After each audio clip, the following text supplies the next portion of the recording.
नमस्कार.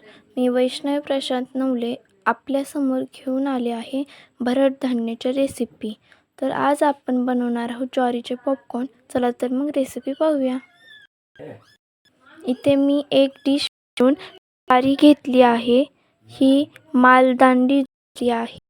तुम्ही कोणत्याही ज्वारीचे पॉपकॉर्न बनवू शकता. इथे एक पातेले घ्यायचे, गॅस चालू करून त्यामध्ये आपल्याला 2 ग्लास पाणी टाकायचे आहे.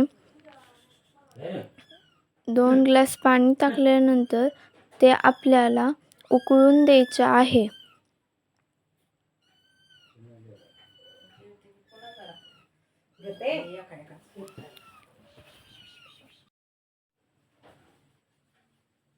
उकळून द्यायचे आहे.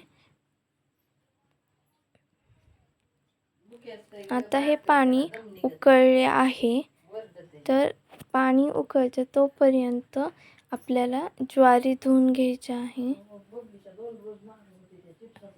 स्वच्छ धुवून घ्यायची आहे ज्वारी आपल्याला. व ही ज्वारी धुतल्यानंतर ह्या आपल्याला उकळत्या पाण्यात टाकायच्या आहे व आपल्याला हे झाकून ठेवायचं आहे. याला आपल्याला 5 मिनिट ठेवायचे आहे गरम होण्यासाठी आतमध्ये.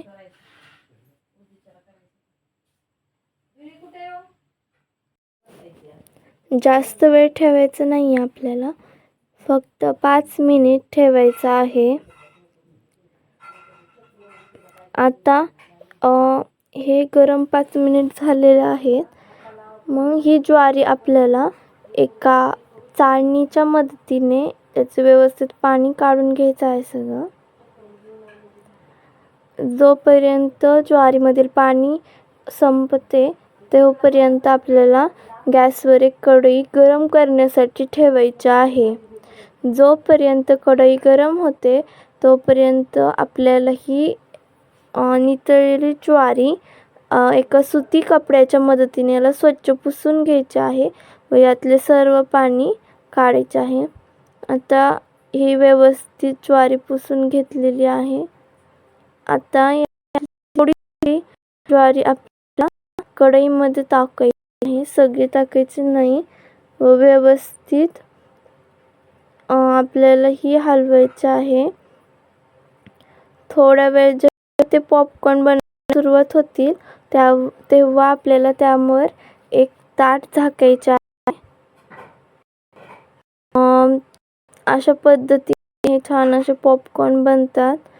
आपल्याला प्रत्येक वेळेस थोडेच घ्यायचे आहे. जास्त घेतल्यामुळे पॉपकॉर्न व्यवस्थित तयार होत नाहीत. तुम्ही जेवढे थोडे घेताल तेवढे व्यवस्थित पॉपकॉर्न तयार होतात. मग तुम्ही पाहू शकता की किती छान असे पॉपकॉर्न तयार झाले आहेत. सर्व पॉपकॉर्न आपल्याला अशाच पद्धतीने बनवून घ्यायचे आहेत.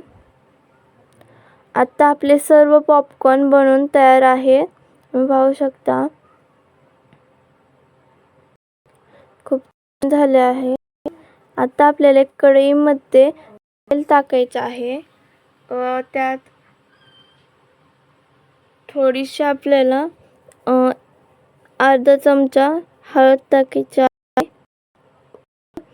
1 चमचा आपल्याला लाल मिरची पावडर टाकायची आहे. तर मिक्स करून घ्यायचं व्यवस्थित व त्यात आपल्याला थोडीशी कोथिंबीर टाकून एकदा व्यवस्थित मिक्स करून घ्यायचं आहे. आता या मिक्स मिश्रणामध्ये थोडेसे मीठ टाकायचे आहे. थोडे म्हणण्यापेक्षा आपण 2-3 चमचे मीठ टाकायचे आहे. हे मिक्स करायचे व यामध्ये सर्व पॉपकॉर्न टाकून हे डबल सर्व मिश्रण मिक्स करायचं आहे. आता हे सर्व व्यवस्थित म्हणजे ते सर्व मसाला त्यामध्ये ॲड होतो. तुमच्या आवडीनुसार तुम्ही यामध्ये अजून काही मसाले देखील ॲड करू शकता. ह्याला खूप छान असा हळदीमुळे येल्लो कलर आला आहे. हे बघा आपले पॉपकॉर्न रेडी आहेत.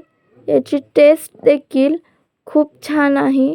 ही रेसिपी तुम्ही नक्की करून पहा. थँक्यू.